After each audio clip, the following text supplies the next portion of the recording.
सर्वांना नमस्कार. बहरेल प्रेम कथेचे आधीचे सगळे भाग चॅनलवर अपलोड आहेत, ते नक्की वाचा. चला तर मग सुरुवात करूया भाग 24ला. हॅलो, हो बोलते.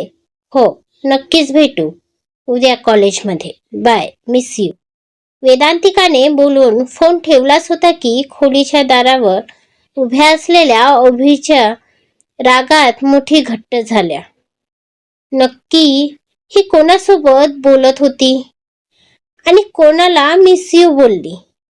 भेटायचं सुद्धा बोलत होती. अभि आपल्या मनातच त्या कॉलचे तर्क लावत होता. तर वेदांतिका फोन ठेवून तशीच फ्रेश व्हायला वॉशरूम मध्ये निघून गेली. Hello, yes boss. समोरून कुणीतरी व्यक्ती बोलली. आताच्या आता 2 लेडी गार्डला मिसेस पाटीलच्या सुरक्षेसाठी अपॉइंट करा. पण हे तिला माहिती नको व्हायला, कळलं? येस बॉस, बोलून फोन कट झाला. कुणाला काय कळायला नको? अभिने फोन ठेवलाच होता की वेदांतिकाच्या येणाऱ्या आवाजाने त्याने मागे वळून पाहिलं. तर वेदांतिका वॉशरूम मधून चेहरा पुसत बाहेर येत होती. आता फ्रेश झाल्याने तिचा चेहरा चांगलाच फुलला होता.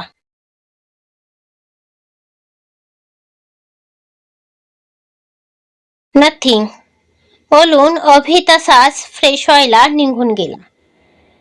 वेदांतिकाने सुद्धा जास्त काही लक्ष दिलं नाही आणि ती सुद्धा चेंज करून किचन मध्ये निघून गेली. मॉम, तुम्ही?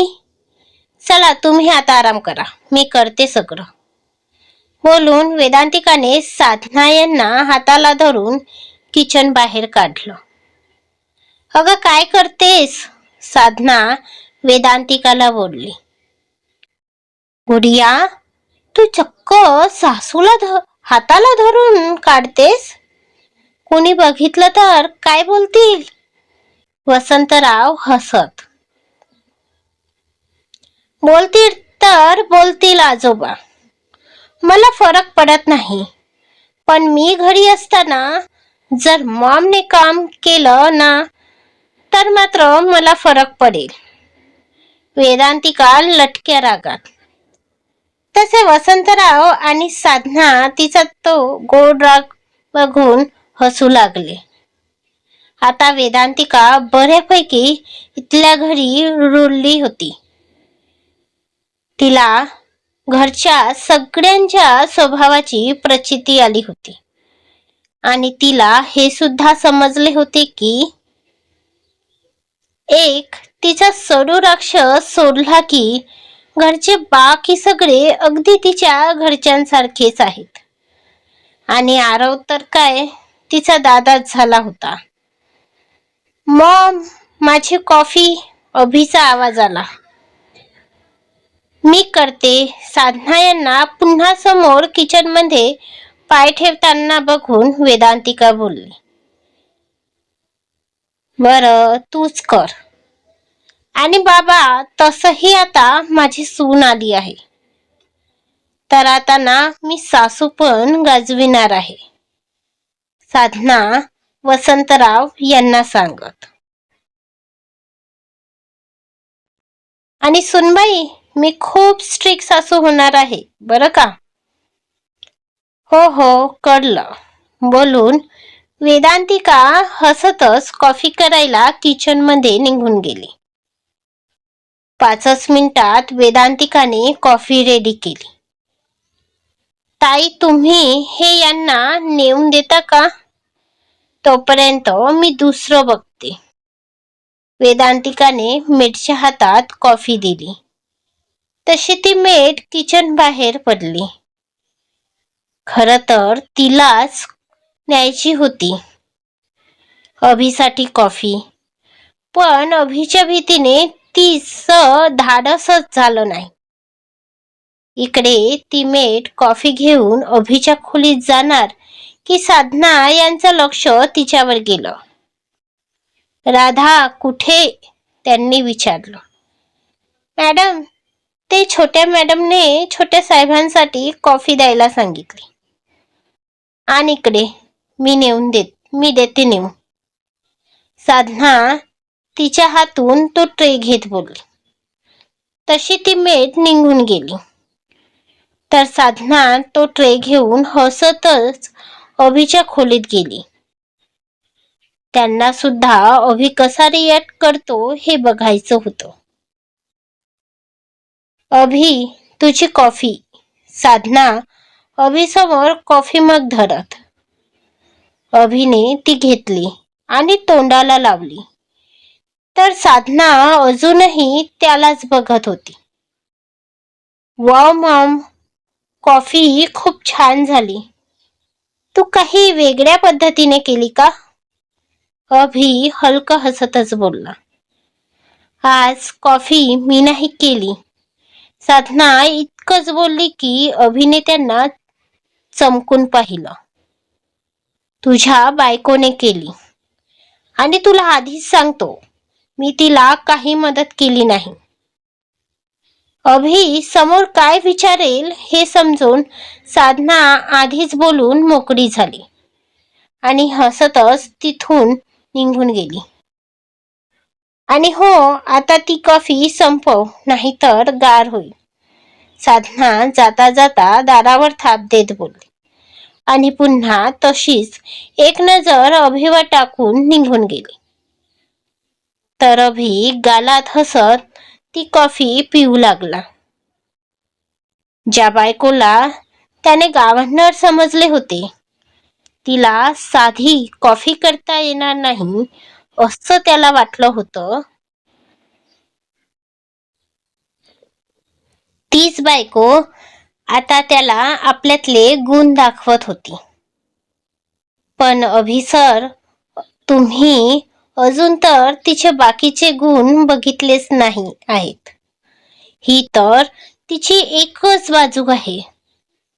हळूहळू तुम्हाला तिची दुसरी बाजू सुद्धा कळेल. तोपर्यंत आपल्या हृदयाला जरा जपून ठेवा. अभिने ती कॉफी संपविली. पण आता त्याने तो मग तिथे न ठेवता तसाच हातात धरून खाली घेऊन येऊ लागला. एका हातात कॉफी मग, एका हातात आपला त्या ट्राउझर मध्ये टाकून तो खाली येत होता. पण त्या साध्या ट्राउझर, ब्लॅक टी शर्ट आणि पायात स्लीपर या साध्या लुक मध्ये तो कमालीचा हँडसम दिसत होता. तो तसाच पायऱ्या उतरत होता. आता त्याचे ओठ किंचित रुंदावले होते, जे कुणालाही दिसणे अशक्यच होतं. इकडे खाली हॉलमध्ये वसंतराव आणि त्यांच्या पार्टनरचा व्हिडिओ गेम खेळणं सुरू होतं.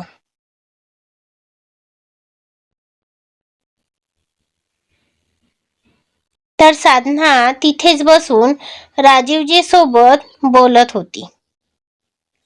सगळ्यांचा फॅमिली टाइम सुरू होता.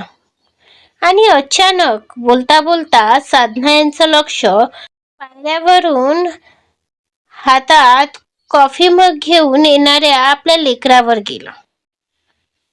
आणि त्यांच्या चेहऱ्यावर समाधानाचं हसू उमटलं. कारण आज त्याच्या चेहऱ्यावर त्यांना आनंद दिसत होता. जास्त लक्ष न देता साधना यांनी आपली मान वळवून घेतली. इकडे अभि कॉफी मग ठेवण्याच्या बहाण्याने किचन मध्ये पाय ठेवणारच की वेदांतिकाला किचन मध्ये तसं वावरताना बघून त्याचं हृदय स्किप झालं.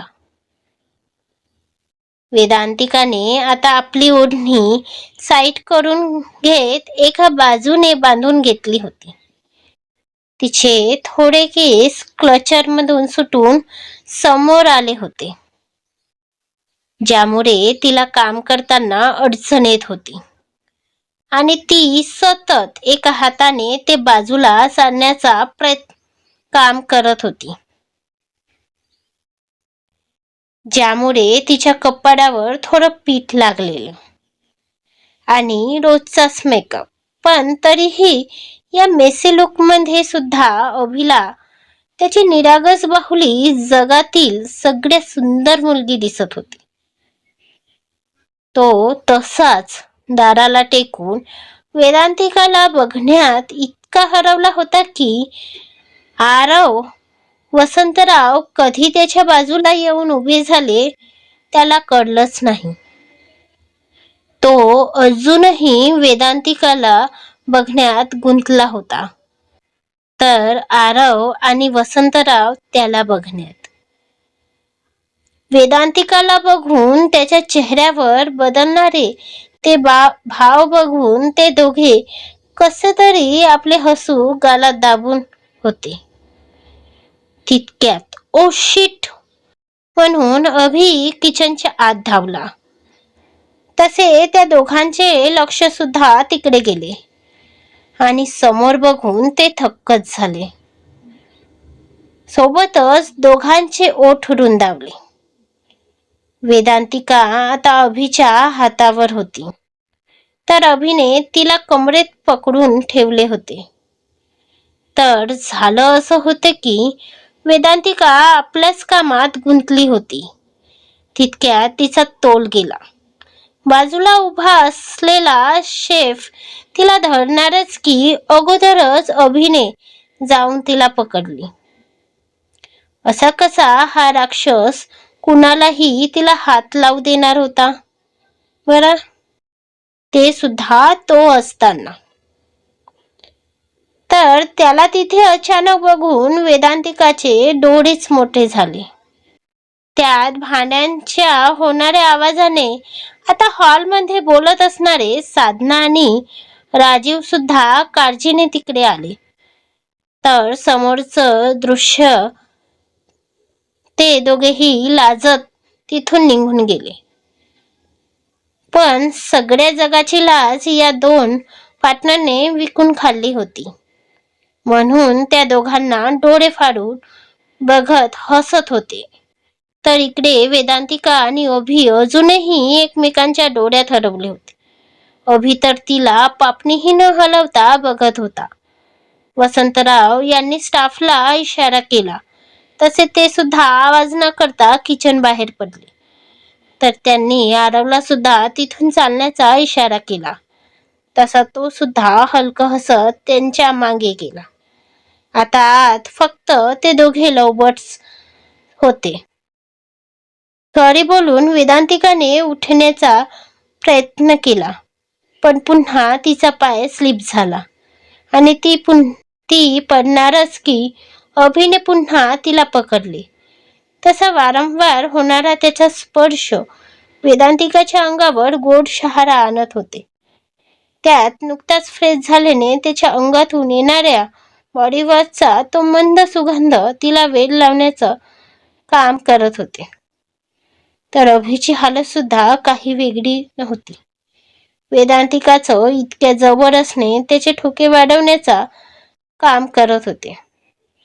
थांब, मी हेल्प करतो बोलून अभिने खाली बघून आधी तिला व्यवस्थित उभं केलं आणि नंतर स्वतः उभा झाला. त्याने फरशीवर खाली बघितलं तर तेलकट असं काहीतरी पडल्यासारखं त्याला दिसलं. स्टाफ स्टाफ त्याने रागातच ओरडला. तसा सगळा किचन स्टाफ त्याच्या समोर मान घालून उभा झाला. वेदांतिका सुद्धा त्याला बघत होती. आता सुद्धा तिला त्याच्या चिडण्याचा तर्क लागत नव्हता. आता नक्की तो का चिडला हे तिला समजत नव्हतं. स्टाफ, हे काय आहे? ही असली कामं करता का तुम्ही?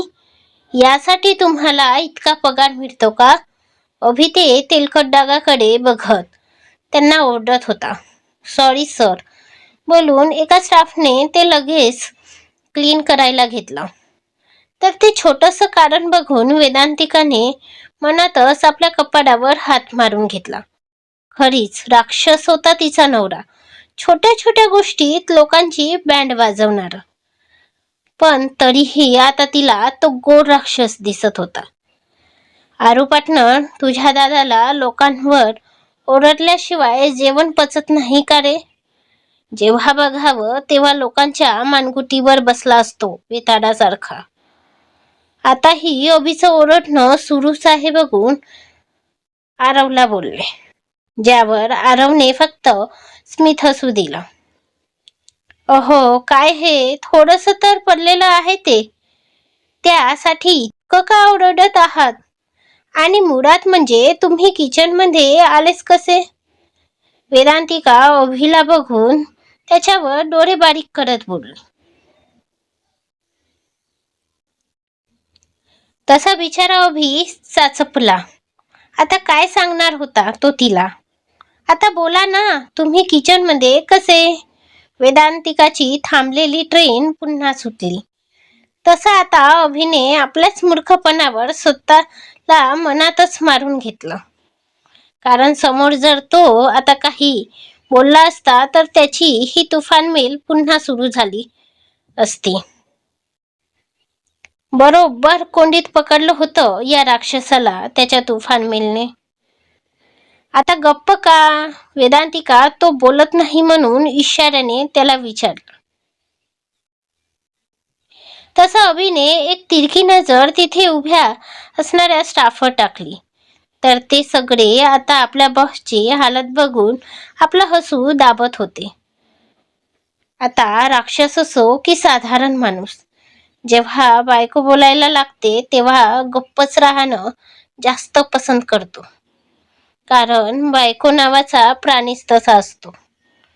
आणि समोर उभी असणारी बायको ही कुठली साधीसुधी बायको नव्हती. ती तर या सडू राक्षसाची तुफान मेल होती.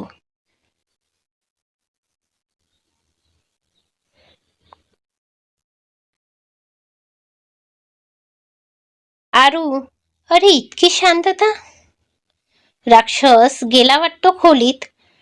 चल आपण सुद्धा जाऊ. वसंतराव उठले होते की पुन्हा येणाऱ्या त्या राक्षसाच्या दहाडीने सरळ सोप्यावर आपटले. हे माझं घर आहे, तर मी केव्हाही कुठेही येऊ शकतो. यात कुणाला काहीच प्रॉब्लेम नसावा. अभि चिडतच बोलला आणि तसाच जाऊ लागला. अहो आता कुठे? तो बाहेर जातोय बघून वेदांतिकाने आवाज दिला. का, अजून काही बोलायचं आहे का? हो. अरे बापरे, आता ही काय सगळ्यांसमोर माझी आरती करेल की काय? देवा वाचव रे या तुफान मेल पासून. अभिने मनातच देवाला हात जोडले. तर समोर आणि पाठीमागे असणारे सगळे या राक्षसाची होणारी फजिती बघून गालातल्या गालात हसत होते. तर बिचारा राक्षस समोर उभी असलेली तुफान मेलला केविलवाण्या नजरेने बघत होता. घाबरला होता बिचारा राक्षस. पुढील भाग लवकरच. आजचा भाग कसा वाटला? आवडला असेल तर लाईक शेअर करून चॅनलवर सबस्क्राईब नक्की करा. आणि भाग कसा वाटला ते कमेंट करून नक्की सांगा. तुमच्या कमेंटची वाट राहील. धन्यवाद.